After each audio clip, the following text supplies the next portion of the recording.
I was 10, 11, 12, I don't remember, in line for the movies. And there were two guys in line in front of us, like 3 or 4 people in front of us holding hands. And my mother pulled me to her, not my siblings, just me, and looked at my father and said, "They're weird," which just made me look at those guys and I went, oh, now I get it. I'm weird like they're weird. And I looked at them and I thought, they look happy, they look like they're in love. I'll be fine. Inform brings you incredible stories. I left 2 days before the revolution. It killed me so hard. James has never experienced the taste of fruits that haven't been attacked by pesticides, just like he's never experienced a neighborhood that hasn't been attacked by bullets. Some things just go hand in hand. People say what's on their mind. I think that it is a cardinal sin to lie to the American people about war. Partisanship is a version of narcissism. In downtown San Francisco, the Commonwealth Club's Inforum curates events that bring you face to face with the world's changemakers. 1/3 of the wage gains that women have made since the 1960s were made as a result of the birth control pill. Twitter is a technology that I don't think we've seen before in this world. Since 1903, the most innovative leaders have come to the Commonwealth Club to share their vision. Sharing cars, sharing their homes, sharing. A shared dream, a shareable American dream. That could work. You each can play a role in helping us chart a better future. Housing and health and education and policy all live close to the surface in us when our children are murdered. It's all the same story. We bring together the visionaries shaping the emerging trends in technology. It was a combination of instant and telegram. It was the idea that you could take a moment in time and you could capture it and you could just send it out and broadcast it with the entire world. I just threw this site together in about a week when I was at school. Oh, great. We've got angels, we've got incubators, we've got accelerators, we've got seed funds, we've got crowdfunding. We eat, we drink. One of our first dates ever, we pickled like 100 pounds of herring and made 300 pounds of sauerkraut. Yay! We never shy away. 75% of the people of this country want universal health care and expect it. And damn it, let's go. Concentrated, deep, slow, loving, tender, passionate sex. Whether you want to be on the cusp of current events or feast on pop culture. I should have a great time writing it. I should write a book that is as fun as any party I'd be skipping. Inform events are fun and action-packed. I have an anthropology scarf that does that twisty thing, so. Come feed your mind and soul and celebrate the future with Inform. I love San Francisco, and every time I come back here, I remember that this is the only city in America that has magic.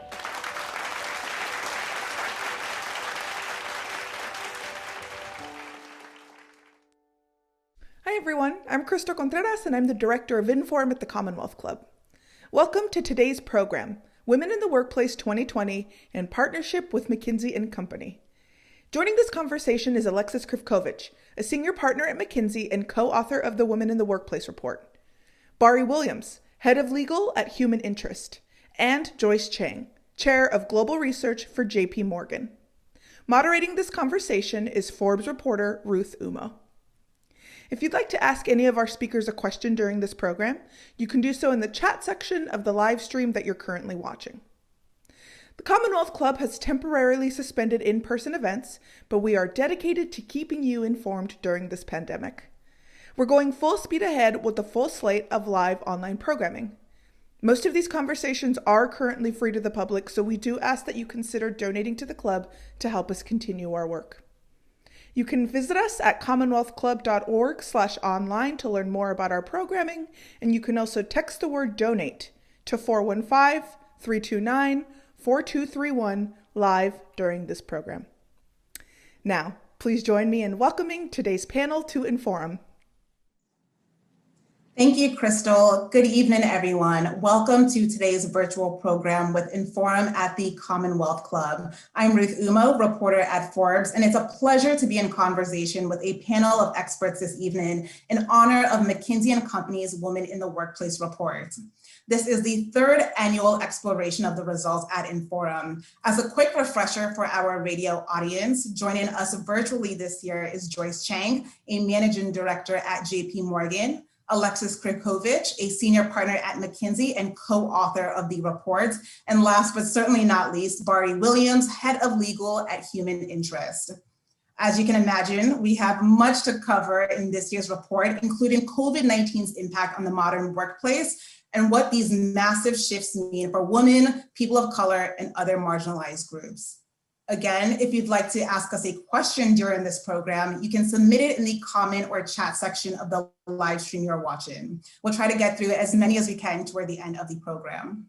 Let's get started. Thank you so much, panelists, for joining me this evening. Absolute pleasure to be moderating the conversation. Alexis, I'd love to start off with you.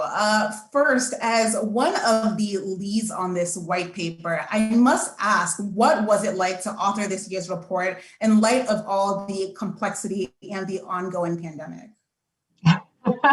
It was an interesting experience. So every year we pulled together for each of the past 6 years data from hundreds of companies across North America. And we begin that process around March 1st. So you can imagine the timing of being just about to send about 1,000 emails out to companies to talk to them about enrollment for this year and having COVID-19 pandemic roll around the world. We really had to pause and actually reflect. Was it even logical to think about trying to undertake a conversation about diversity? And what we ultimately decided was, if you look at any of the recent past historical major events around the world in terms of a financial crisis, women and people of color and marginalized groups always lose out more. So when jobs disappear, they disproportionately are impacted. And that was ultimately our realization that this was precisely the moment in 2020 we needed to have this conversation with companies, because we needed to understand what was going on and importantly, ensure that we're having a conversation now, not 2 years from now, about what we need to do to help women, to help people of color, those with disabilities, maintain their foothold and continue their advancement in the workplace. As you noted, it's very easy for companies to push D&I to the back burner during periods of economic and financial uncertainty, like the one that we currently are in. So I'm sure that this year's findings must have been unlike those of years past. Can you set the scene for us? What is the current state of the American workplace, and how does it look for women, particularly those who are of ethnic or racial minorities, those who are BIPOCs? Yeah. So if we set the backdrop of where we were coming into the crisis, we've made good progress at the front end of the pipeline, meaning entry-level jobs for women. Overall, we're at 48%, which is nearly a fair share of workplace jobs in corporate America. For people of color, and for women of color in particular, that's 18%. Again, not quite, but closer to representation than we've been in the past. But by the time you get to the C-suite, women drop out at every level across organizations. And by the time you get to the C-suite, we're down to 1 in 5 women in the most senior roles. And for women of color, virtually not present. So the representation is simply not there. We've seen a lot of gain over the past few years. In fact, the biggest gains have come at the very top of companies, but they also had the most ground they needed to make up. So that was our starting point coming in. But the piece that is really the flashing red light now is the fact that when asked, 1 in 4 women said, in the context of COVID, all the externalities surrounding it, 1 in 4 women said they feel they're going to need to either step back or step out of the workforce entirely. And that's truly momentous, because never in the past have we seen that women saying, I can't do it, I want out, was the reason they weren't advancing. They weren't advancing because of the structural barriers in the workplace, because of the bias, because of the lack of support, but they wanted to be in. But in the context of the pandemic and all that's coming with it, senior women, mothers, particularly those with young children, and women of color, especially Black women, were saying, this is just unbelievably hard and it's disproportionately falling on my shoulders.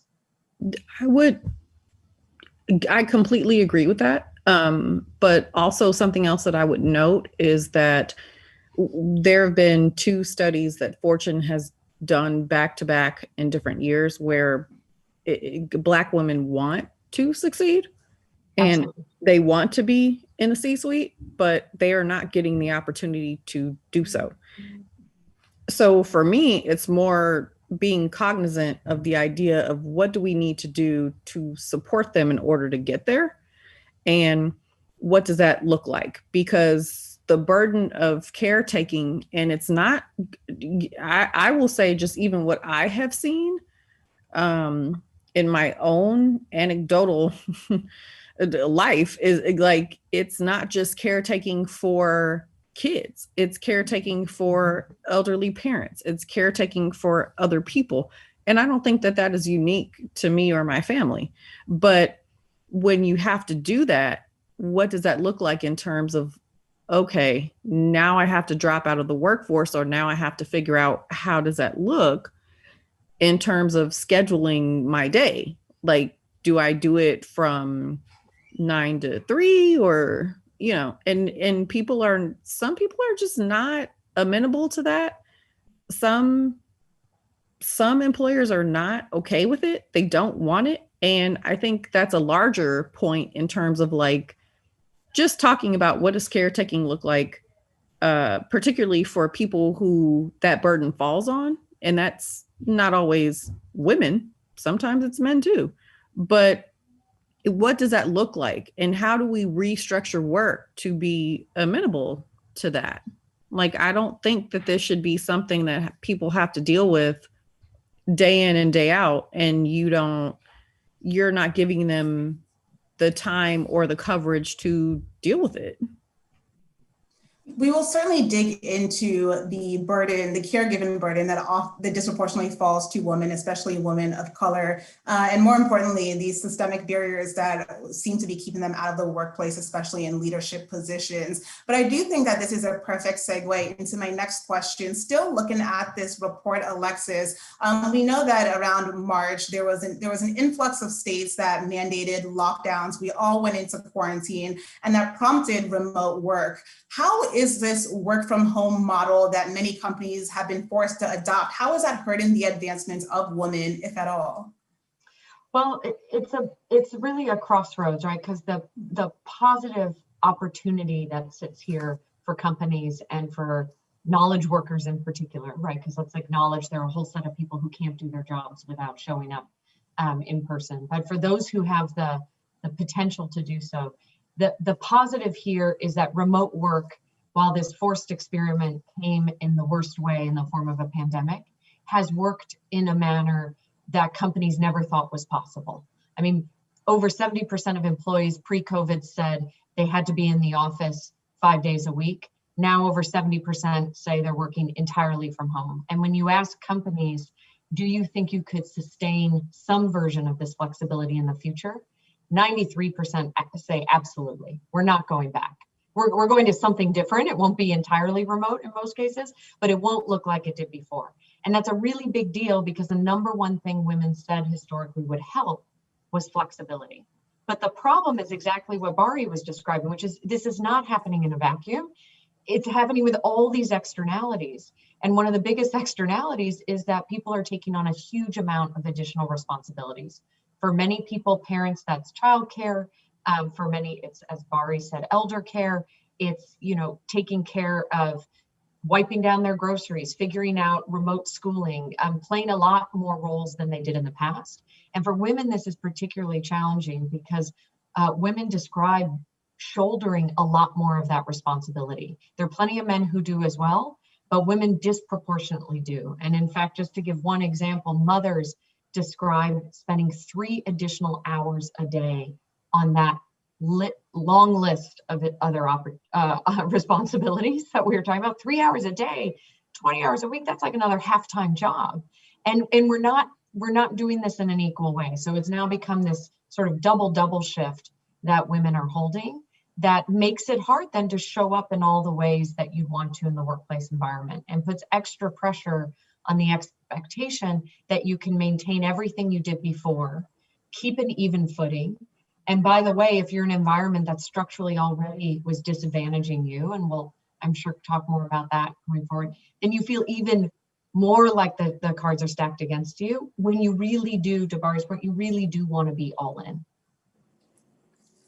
Bari noted the hard part with that is like you're trying to do both really well, and you end up doing both very, like, it's the peak of mediocrity. It's like I could teach you or I could do my job, and it just doesn't work well. And you have to figure out which one is the one that you want to actually do and which is the one you're going to be good at. And, you know, I was raised by a teacher. My mom taught for 40 years. And I always say, like, if I wanted to be a teacher, I know what it looks like and I would have done that. And I don't. So I have to figure out, what does that look like now with, you know, a kindergartner and a fifth grader, and still, you know, being a lawyer, and like, what does this look like? And I think a lot of people don't, they don't really understand or grasp what it is you need to do both. I'm sure there are a number of parents or those who are taking care of their elderly parents who would certainly agree with you, Bari. And so that does beg the question, going back to you, Alexis, how are fathers being affected by the pandemic? Can you talk to me about any noticeable differences between the two? Well, I think everyone is feeling the burden here. You know, the number of households where the conversation about, no, I think I just did the dishes, isn't it your turn? I think I just did the Zoom homework. Why don't you take a swing? It's sort of universally true. But the piece I think we need to note in this context is two things. First, you know, women are having a different experience in the workplace to begin with. Before we even stepped into the virtual world, this was true. They're facing, they're more likely to be onlys. So women in general, about 20% of them are likely to say, I often frequently show up in a context where I'm the only one. And for women of color, that number is more like 40%. For senior women, it's much higher as well. For LGBTQ populations as well. And that's important because it comes with things like microaggressions. And these are not unique to women, but they are particularly common for women, and they're especially common if you're often and only. And what that means is you already face headwinds in your day-to-day interactions, generally not intended, but these are things like, you know, you're asked to credential yourself, you're talked over, someone else takes your idea and runs with it and gets the credit for it. You're asked to do the office housework, right? These are all small moments that make you feel like you're having a harder time making progress in the workplace. And they just are experienced by women, by senior women, by women of color, anyone who's really has a degree or dimension of otherness with a much, much higher rate. And then you put that in the context of COVID. And while we have this equalizer effect that we're all here, we're all able to be on video in a virtual context, you also don't have the support network coming in for women in particular, and mothers in many cases, in sponsorship and support to combat those microaggressions and those challenges. And so I think we see that parents in general are struggling certainly with the complexity of the homeschooling environment, the extra hats they're trying to wear. But when you look specifically in the data, you know, 70% of fathers will say, oh, I'm balancing the workload of what comes extra with COVID equally, but only 44% of mothers would agree with them. So there is a perception gap here that ties to a reality we see consistently over time, which is that women just shoulder a lot more of this. And then what it does is it adds to the load of what they're then trying to accomplish to stay, you know, competitive, to stay high performing, and to achieve everything they want in the workplace too. Just a couple more questions for you, Alexis, about this report that you co-authored before I then turn it over to your fellow panelists. There seems to be a huge focus on mental health within this report. Can you walk us through some of those findings, and why are you underscoring mental health at this time? Yeah, this is a huge area, and probably the biggest thing when I talk to executives that they feel is new in terms of the role they need to play to help, which is not that mental health support wasn't important before, but the need for an honest and open conversation now is so critical. And the real reason is burnout. Underneath it, we have a very high proportion of employees saying that burnout is a significant factor they're wrestling with. Anxiety, stress, exhaustion. And these are all correlated with people feeling now like, hey, I thought this was a sprint. It's becoming a marathon. I'm not sure we have the boundaries around what we're doing. And we're also operating in the context of a tremendous amount of uncertainty and a health crisis that for many individuals is having devastating impacts on their communities and really putting pressure and stress on the safety and wellness of their family. And so having companies now having to think about this question of mental health and having individuals trying to figure out how to have that conversation and support mental health is critical. And what we're seeing is that while companies are trying to step in, the vast majority of them have upped their mental health resources. At the individual level, managers and leaders often don't know what to do. And so 73% of companies are saying, please go have a conversation with your employees about mental health and how they're doing. But then employees say only about 35% of the time, my manager has that conversation with me. And I think it just shows how critically important this is, but how we haven't really armed people to know how to engage in a workplace context on something like that that's so important but feels so personal. I would even ask you, Alexis, like, and you, the manager might have the conversation, but what is the substance of the conversation? Like, I mean, because you could, I could talk about a lot of things, but I may not get where you need me to go. Yeah. And that to me is also something that I think is very interesting. Just, and I, just to your point, a lot of people don't want to have those conversations with their manager because there may be a culture of fear in their particular work environment. So they don't want to seem like they're weak, or that maybe what's perceived is that they're weak. They don't want to be perceived as like they have some kind of political opinion that their manager doesn't have. And I think sometimes it also can go the complete other way. Like for me, I'm not a wallflower. So I'm going to tell you how I feel about whatever I feel whenever I feel it. And sometimes people don't want that either, because it's like, oh, I don't know what to do with this. But you need to be prepared for all of those things, particularly if you're in leadership. You need to know how to handle that. And some people don't, whether that's a personal thing, but also some people just don't because it makes them uncomfortable, generally, in a professional standpoint. But, if your subordinates need that, you're going to have to figure out how to actually deal with it. And what I have seen is people have not really been able to handle that. Well, I think you can make, sorry, go ahead. No, please do go on, Alexis. I think you hit on an important point, which is a conversation is good. It's better than not having one. But if you don't have any tools to offer people to help them through the moment, there's only so much you can do. And so for a lot of folks, actually, what they need is the ability then to help get the resources to rethink the workload or the hours of the day, to help problem solve boundaries. And these are all things we're seeing people say that they don't feel like they may not even feel empowered to do, but they certainly, even if they're empowered to do it, they don't know how to do that in a fair and equitable way. And we definitely will discuss that and provide some tangible advice at the end that our attendees can walk away with. But Joyce, I'm chomping at the bits to hear from you because you've been cited as one of the most powerful women in finance. You're currently at JP Morgan, and the financial sector is an industry that admittedly has a considerable amount of female representation, except at the leadership level where you currently sit. Can you give us some insight into your anecdotal experience? Well, it's just great to be here and just to hear all of the insights. And McKinsey always puts out such a great report. Well, there are some silver linings to this crisis.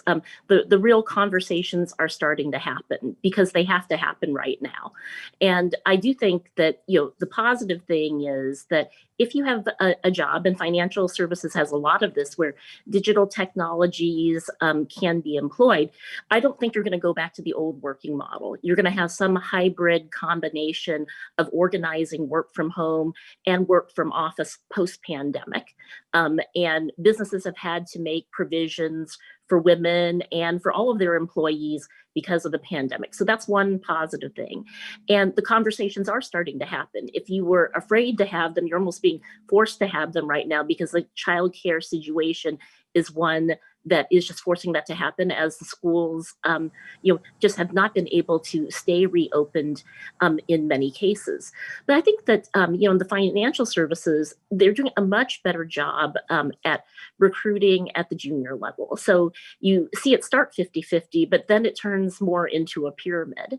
And what we really try to look at is what point do we start losing women in their 30s? And when you start out, you usually have a manager where you're getting quite a lot of instruction and you're following directions and there are training programs, but it's really somewhere in your 30s where it starts to get a lot trickier. You're juggling, children, also trying to show that you have those front office skills, and can kind of handle all of the responsibilities and client interaction on your own. And that is a period where we have found that women really, you need to find them at that period, not later on and say, why didn't they get to a different level? But at that period, and start giving them kind of the toolkit and the skills so that they can you retain them and retain the talent. Because I feel like it's that sort of vice president level where you begin to really see the women, the attrition occur. And then if you really start it late in the career to address some of those things, you don't even have the pool of people to work with. And there's still certain parts of finance, like the trading business, where there's still very, very few women. So it's not hard to attract really good women to finance, but keeping them there, getting them to senior levels is very different. So I think, the great thing about, this period is the hybrid models, the flexibility, the discussions are happening. But I think the hard thing that we do see is that, you still have that, women need to be in the room where it happens. And that just isn't happening to the degree that you would sometimes want. And and I think that, we've tried to do a number of different things with the women's networks. And I think the other panelists probably have the same thing. Some of it has been mentoring, some of it has been men as allies. If you don't have the men in the conversation, you're not going to be able to make those changes. And, and some of this has been things like, maternity buddies. We've had that because it's another period where we have a lot of women who really have a hard time balancing it all. But I think one good thing that is coming out of COVID-19 is the childcare discussion is kind of front and center right now. And it's not just, at a firm level, you're starting to see it at more of a policy level as well, that the childcare problem is really an impediment. Like if you have part of the office going back to work, a lot of the women are really saying more than the men, I can't come back into the office, even if I would want to, because that still disproportionately falls on me.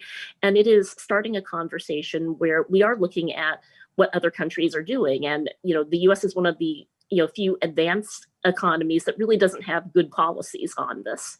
So I think what this crisis has done is really accelerate a lot of conversations. It's made them happen with more candor than we might have seen, just because everybody's facing it head on in their own household right now. And also because what was temporary now looks like it's going to become, more of just a change dynamic in the workplace over a period of time. So I don't think we go back to the way that we were working before COVID-19. I think you're going to actually evolve to a different model that's more rotational, more of a hybrid, and things that were taboo and couldn't be discussed, you can have those conversations right now, which is still very different than solving the problem, though. Yeah, I completely agree with you. I think and just you can look at other companies that decided to give up their leases in San Francisco, like Cul-de-sac, my former company, All Turtles, which is great. Like these companies are giving up their leases and saying you can just work remote and do whatever works for you in that, within a time frame. And I think that to me is where I personally would like to see work headed, because I think that actually makes more sense and is better for people who are caregivers. And I'm always careful to say caregivers, because it could be, my situation in which I have 2 children. I have a 5-year-old and a 10-year-old, but I also have a mom who is pushing 70. And it's the sandwich. So I might have to do both. And I just remember helping her when she was dealing with my grandmother and everything else. And you just have to be cognizant of that. Like everybody's situation is different. And I don't feel like the traditional model of work is set up to help for that. And I think if you want people and you want good people, you have to also be aware of the fact that they may not be able to do it within these parameters. So you have to have the flexibility to do it. And I feel like COVID has taught me, it has taught me nothing else. It has taught that. Because it's, it's working and it's homeschooling, and you're not really good at either of them at that point. And yeah, and I think figure it out. So many women have said that, there's not a clear end to the workday anymore. Everything kind of blurs into it's like it goes another day. And so eight, it used to be that you have the benefit maybe of not having a commute, having more flexibility, being able to get things done digitally. But then I think the whole mental health piece of it, there isn't a clear end of the day.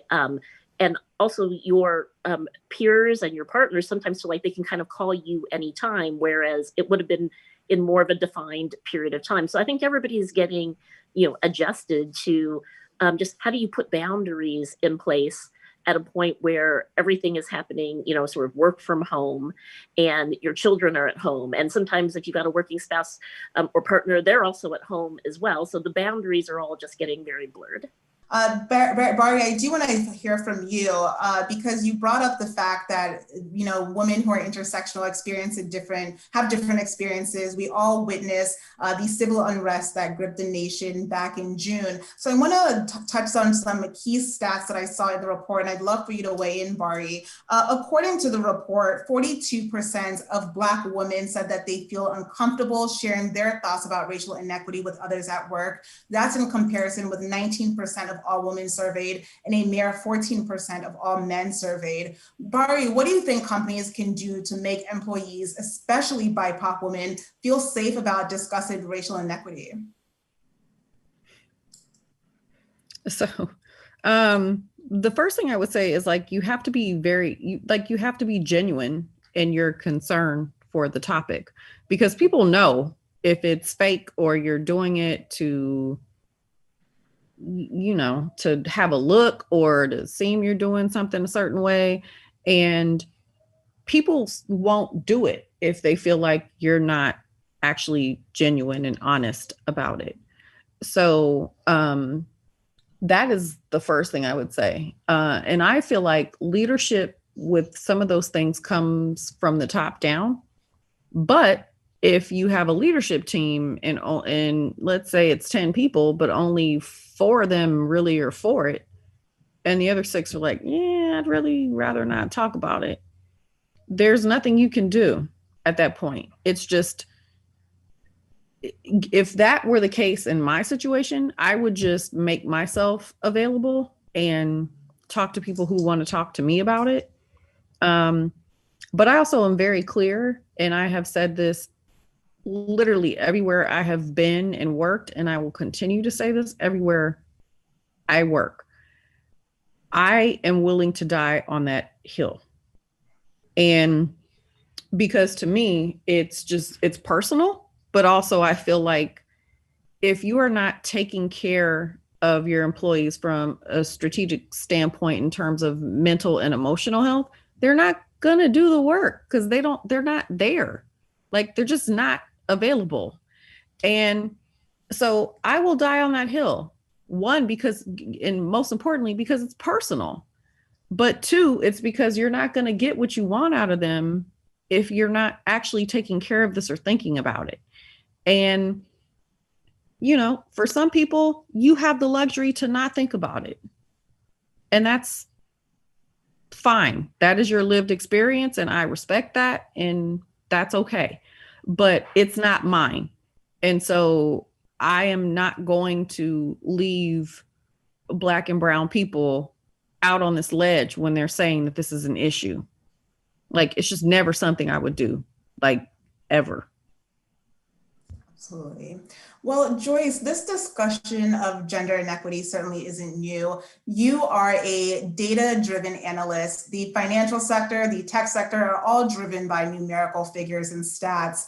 In light of this, why do you think little has changed for women in the workplace, despite an overwhelming amount of data that touches on this issue and highlights the benefits of closing gender-related gaps?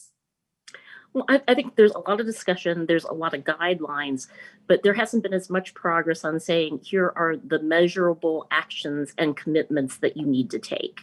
And so one thing that JP Morgan did, I'm one of the senior sponsors for our women's network, which is called Women on the Move.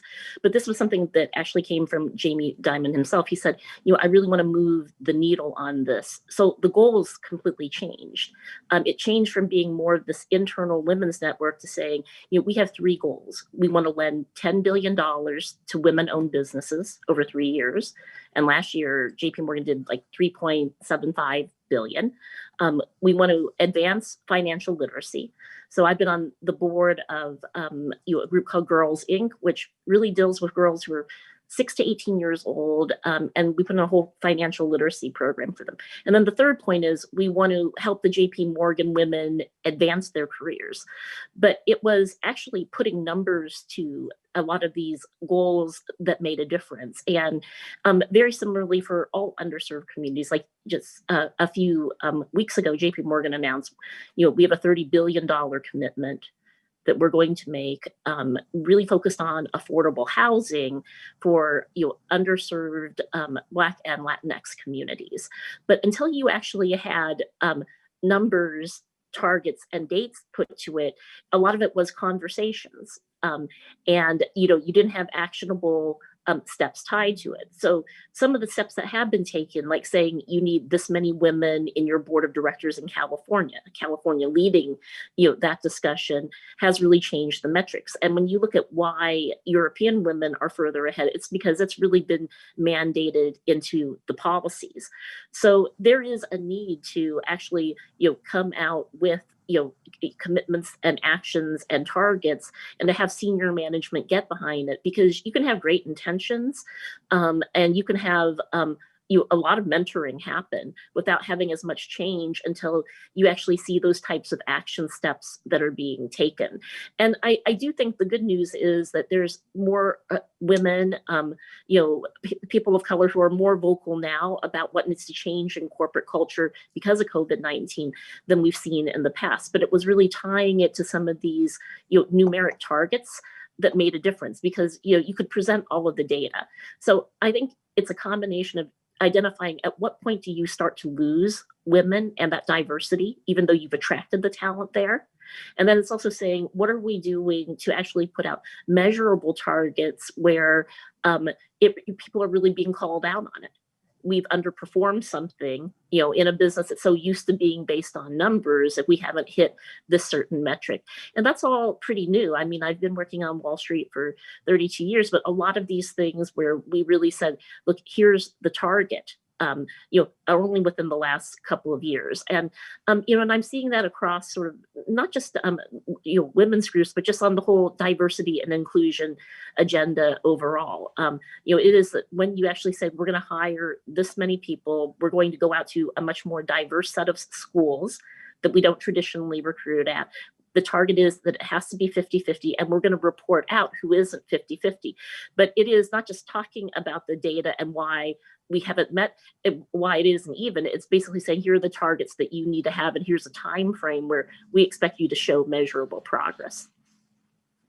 Yeah, Joyce, I honestly, for me, that is, so when I have done diversity work or consulting or just even giving people advice, that's the first thing I say is like, sometimes you have to go somewhere that you haven't been to get something that you haven't gotten.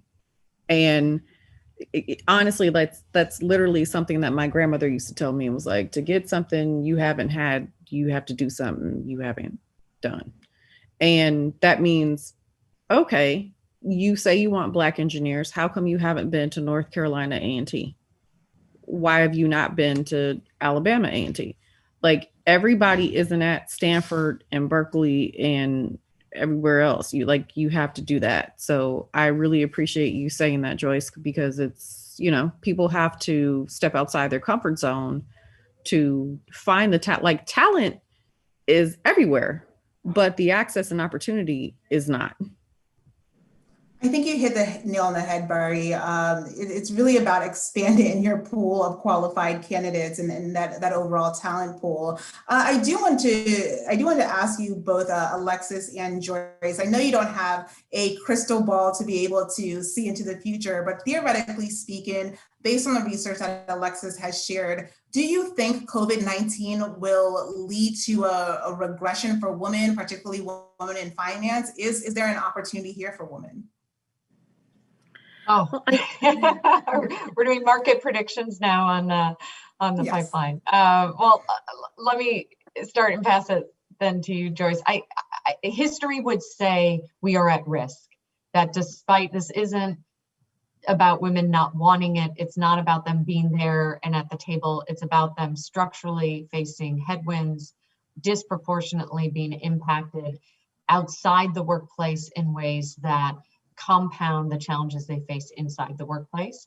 And history would say we will lose ground because of that. I think the opportunity here is to seize on what we've been talking about in terms of flexibility and some of these other factors, as well as this conversation just now on talent pools. I mean, 73% of companies think they're going to open up new talent avenues if they release the constraint about geography and where they require people to live.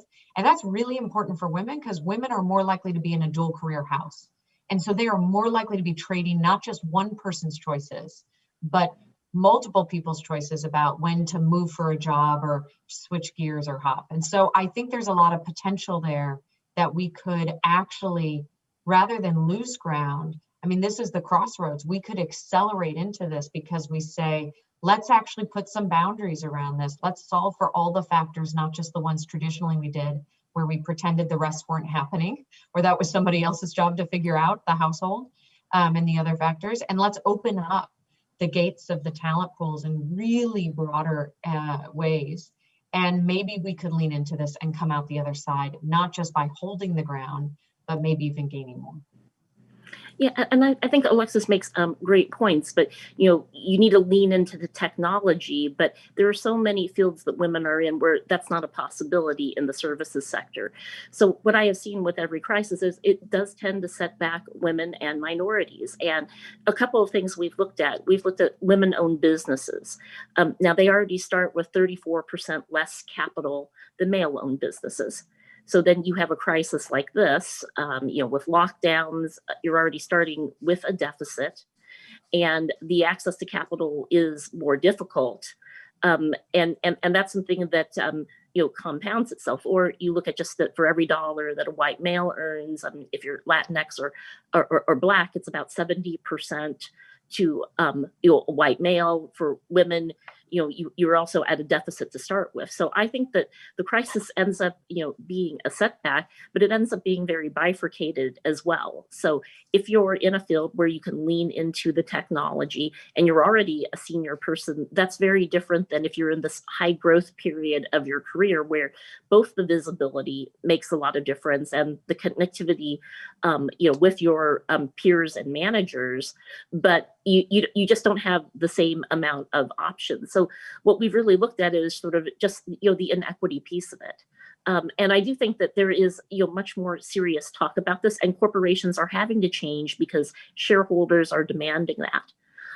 And I think you're also at a crossroad, just given how polarized everything is in the United States right now, where this whole discussion is happening. You need business and government to work together if you're really going to overcome some of these disparities. So I think the dialogue, if anything, COVID-19 has just accelerated everything. And things that we thought we wouldn't be able to change very quickly, you had no choice but to change them overnight. So that's one of the positive things about it. But it also usually is that in a crisis like this, the inequities are increasing, they're not decreasing. Bari, you've been a lead-in voice for diversity in tech, an industry that's renowned for being heavily skewed white and male. You also wrote a book titled Diversity in the Workplace. Can you talk a bit about hiring practices during COVID-19? How can companies prioritize diversity when hiring freezes and furloughs all seem widespread, have been widespread, and may very well continue into Q1 2021 and beyond?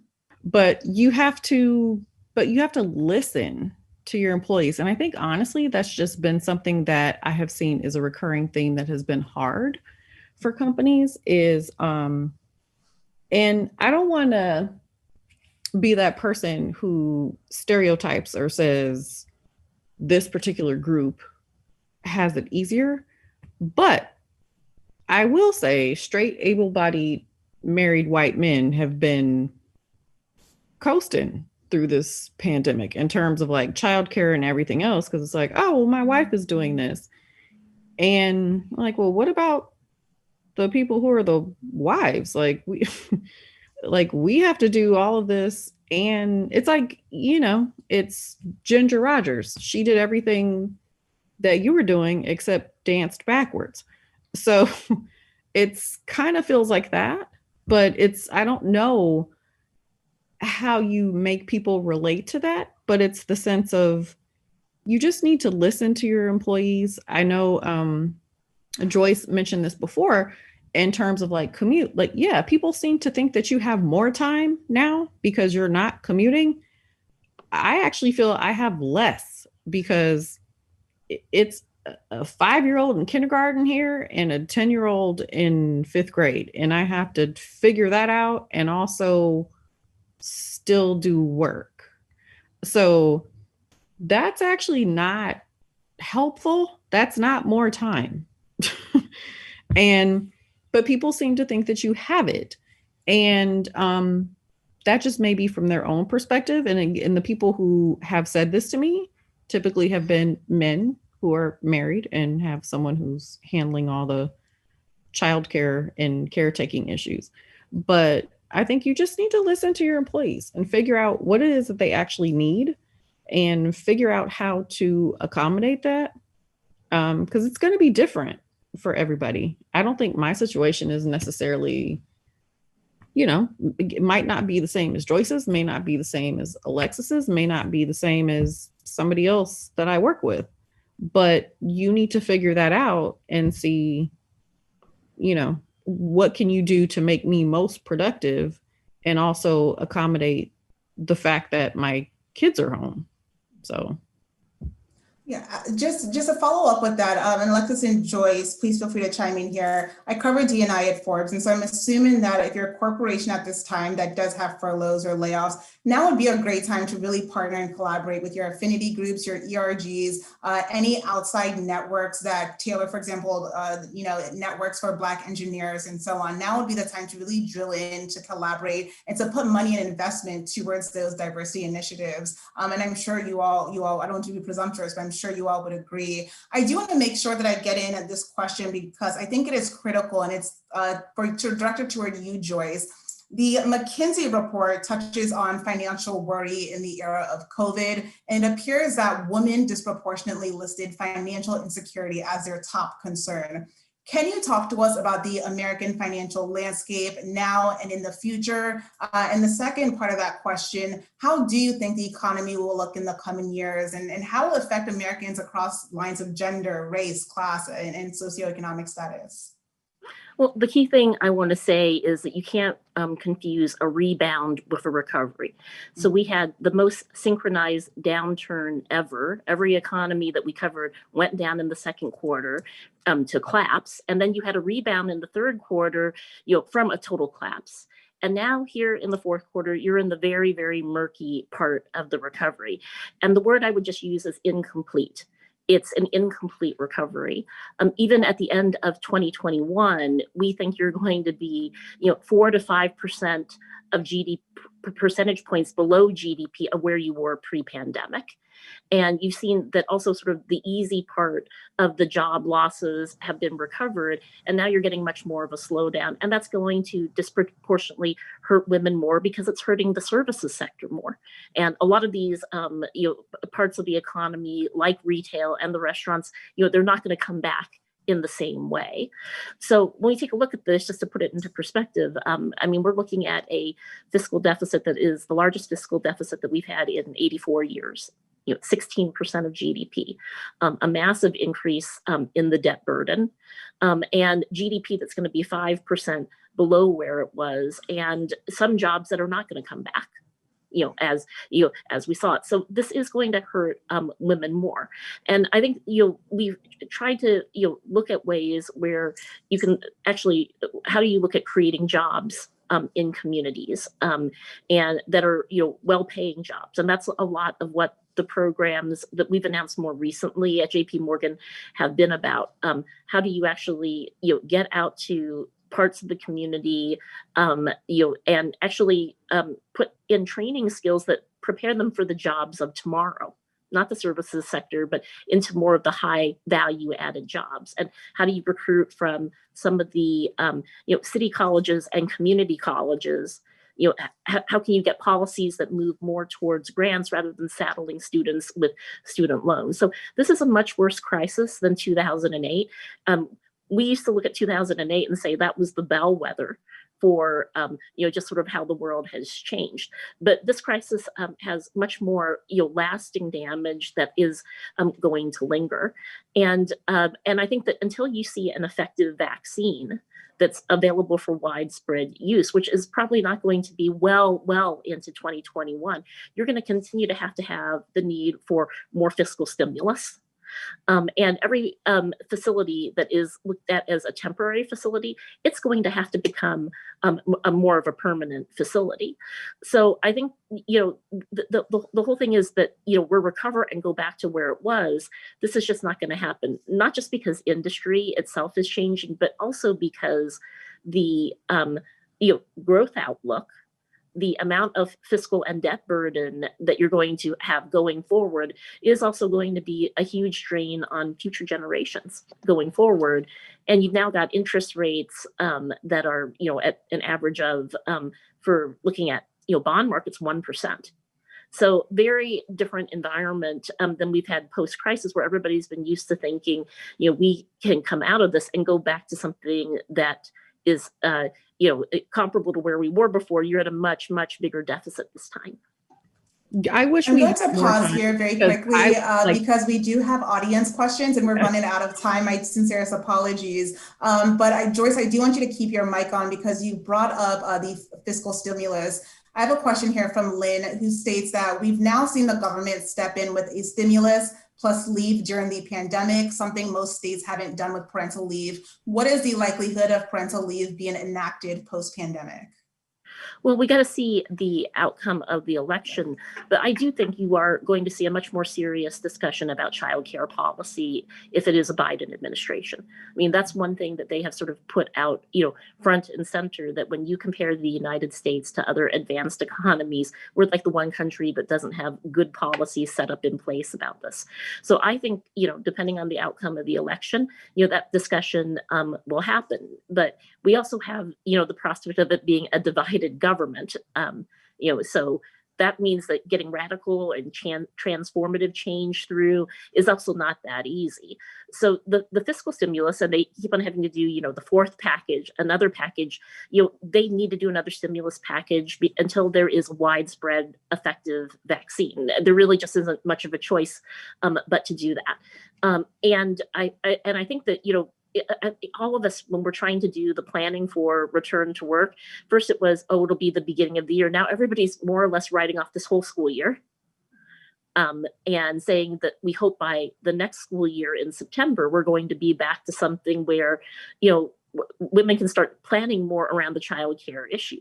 But you can even just see how, I remember when this all started in March, everybody was like, well, it's just the spring term.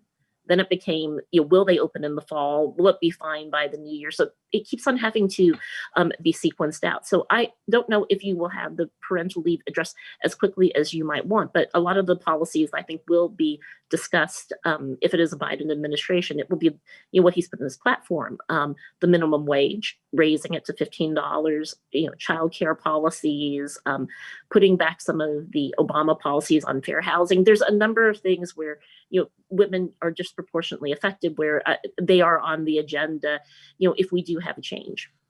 So I just want to give some historical context to the idea of this is, I know people are like, oh, we're going to wait for a vaccine and then everyone will go back to school and it will be fine.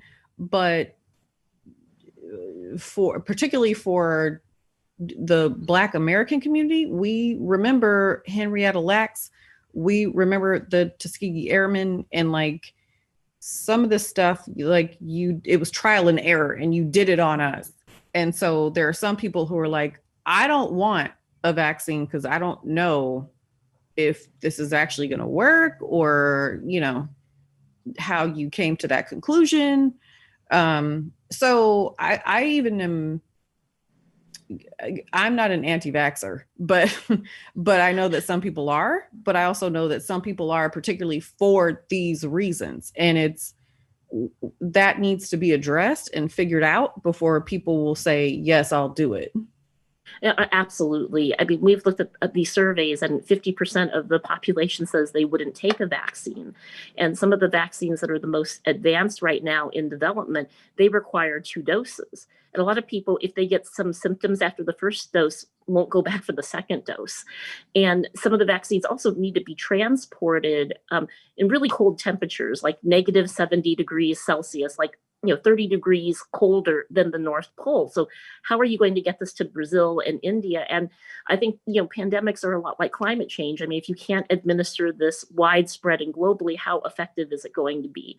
And this is why I think so many of the changes that we're talking about today are going to become more permanent. So many of these facilities that are emergency temporary facilities that we keep on having to extend, they're going to become more permanent as well. But I completely agree with Barry, just the willingness to have the trust in this process, it's just not there yet.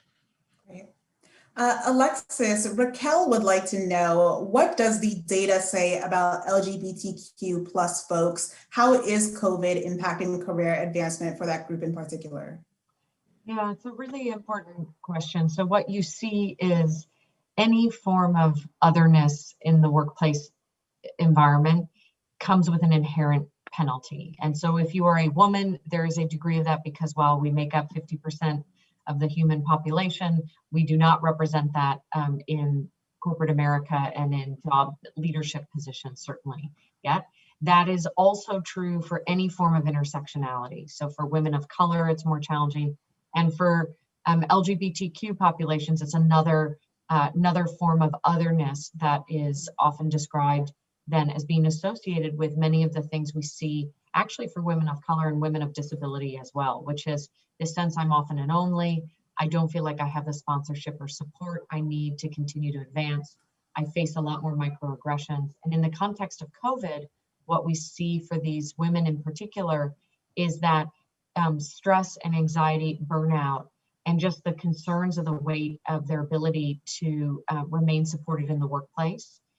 They're actually one of the highest populations in describing, along with women with disability, a sense that they're being marginalized and left behind. And it's really challenging, in particular when we speak with LGBTQ populations, because in some cases, they're not even sure that the psychological safety or the environment is there for them to fully share the experience that they're going through.